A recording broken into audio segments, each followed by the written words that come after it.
আজকে আমি যাব ভাইয়ের সাথে Tilagarh eco park. Hello everyone, আসসালামু আলাইকুম। কি অবস্থা সবার? Welcome to my new first mini blog.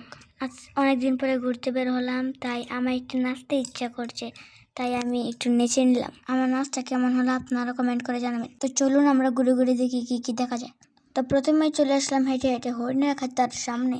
এখন আপনাদেরকে দেখাবো অনেকগুলা হরিণ। আমার কাছে অনেক ভালো লাগছে, আপনাদের কাছে কেমন লাগে কমেন্ট করে বলবেন। আপনারা কিভাবে কমেন্ট করে বলবেন, আমি তো এখন আপনাদেরকে হরিণ দেখাই নাই। ওই দেখুন কতগুলো হরিণ, আমার সাথে সাথে কুকুরও চলে গেল হরিণ দেখার জন্য। আগে আপনাদেরকে হরিণগুলো ঠিক মতো দেখাতে পারিনি, এবার আপনাদেরকে দেখাবো হরিণগুলো একবারে কাছ থেকে। দেখেন হরিণগুলো খুব কিউট না, ঠিক আমার মতন। শুধু হরিণ দেখলেই তো হবে না, আর অনেক কিছু দেখতে হবে। এখন আমরা যাব পাখি দেখতে। ফাইনালি আমরা চলে আসলাম পাখির খাঁচার সামনে। আপনারা কি জানেন এই পাখিটার নাম কি? জানলে কমেন্টে বলুন, আর যারা জানেন না আমি বলে দিচ্ছি। এই পাখিটার নাম হচ্ছে মেকাও। এটার দাম অনেক টাকা, পুরো লাখ টাকার উপরে। This is my favourite bird. আমরা এখানে অনেকক্ষণ দাঁড়িয়ে দাঁড়িয়ে পাখি দেখলাম। চলুন তো সামনে যাই, দেখি কি দেখা যায়। অন্য জায়গায় যাওয়ার আগে এই পাখিটার নাম বলে যান। এই পাখিটার নাম আমিও জানি না। তো হেঁটে হেঁটে চলে গেলাম আর একটু সামনে।